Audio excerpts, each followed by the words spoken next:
Napansin niyo ba na may mga umagang parang ayaw gumising ng kaluluwa mo kahit gising na ang katawan? Yung tipong tahimik naman ang paligid pero may bigat sa dibdib na hindi mo maipaliwanag. Tapos mapapatanong ka na lang sa sarili mo, bakit parang kulang? At doon mo marerealize, hindi tayo ginawa para laging makaranas ng kasiyahan. Ang mundo ay hindi kailanman magiging perpekto. May araw na panalo ka, may araw na talo ka. May mga sandaling puno ng tawa at may mga gabing tahimik kang umiiyak. Normal lang yon. Ganun talaga ang buhay. Akala natin, tungkulin nating maging masaya araw-araw. Pero minsan, ang tunay na lakas ay nasa mga panahong hindi tayo nakangiti.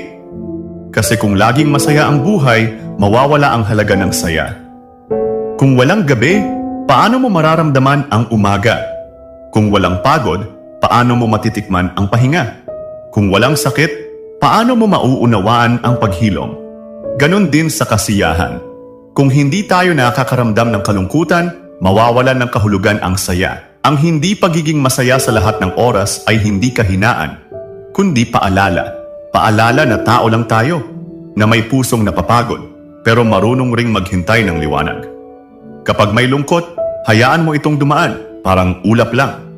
Kapag may saya, yakapin mo, pero huwag mong itali ang sarili mo rito. Dahil pareho lang silang darating at lilipas. Hindi tayo laging masaya dahil hindi iyon ang layunin ng buhay. Ang tunay na layunin ay kapayapaan. Ang kakayahang manatiling payapa kahit hindi masaya. At sa katahimikan ng pagtanggap, doon mo maririnig ang boses ng kalayaan. Dahil doon sa mga sandaling tahimik, doon natin naririnig ang totoo, ang pagod, ang pag-asa, at ang pagbangon.